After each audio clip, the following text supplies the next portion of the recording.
প্রচুর মাছ ধরা পড়ছে এই জায়গাটায়। ছোট সাইজ, বড় সাইজ, বিভিন্ন সাইজের মাছ ধরা পড়ছে এবং প্রচুর পরিমাণে ধরা পড়ছে। প্রচুর বৃষ্টি হয়েছে কয়েকদিন যাবৎ, যার ফলে আশেপাশে থই থই পানি।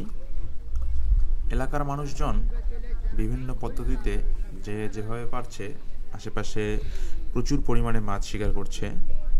জাল দিয়ে এভাবে মাছ ধরা, এটা আমাদের এলাকায় অত্যন্ত ঐতিহ্যবাহী একটা মাছ ধরার পদ্ধতি।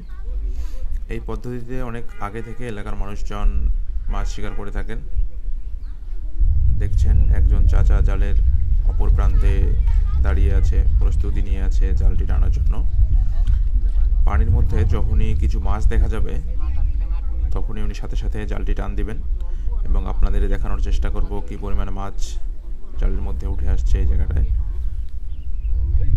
আশেপাশে প্রচুর এরকম ছোট ছোট ব্রিজ বা কালভার্ট আছে, যেগুলার সামনে বা পিছনে এভাবে প্রচুর পরিমাণে মাছ ধরা হচ্ছে সব জায়গাতেই।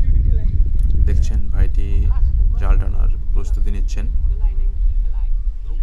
জালের মধ্যে মাছ দেখা মাত্রই টান দিবেন। মেঘলা আকাশ, একদম পরিচ্ছন্ন আবহাওয়া।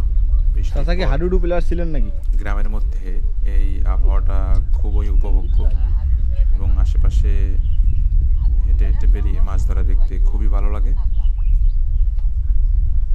দেখছেন জালটি টানা হয়ে গেল, আশা করা যায় ভালো পরিমাণে মাছ পাওয়া যাবে। অনেক মাছ কিন্তু লাফালাফি শুরু করে দিয়েছে দেখা যাচ্ছে। মাশাআল্লাহ, অনেক বড় সাইজের একটা কার্পু মাছ, বেশ বড় সাইজের একটা কার্পু মাছ। এই হলো খেলা। প্রতি টানেই এই পরিমাণ মাছ ধরা পড়ছে এই জায়গাটায়।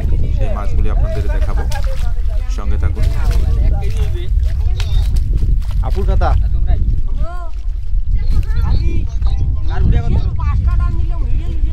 শেষ করি আগে এটা দাঁড়ান।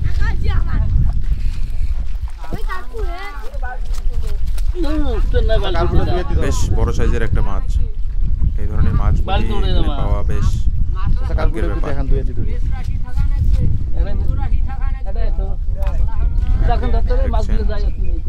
বড় মাছটি ধরতে চাচার বেশ বেগ পেতে হচ্ছে।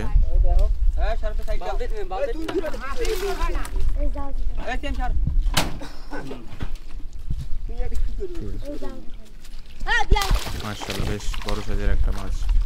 প্রত্যেকটা টানের মধ্যে এরকম মাছ ওঠে ভাই। রুই মাছ, কার্পু মাছ চলছে।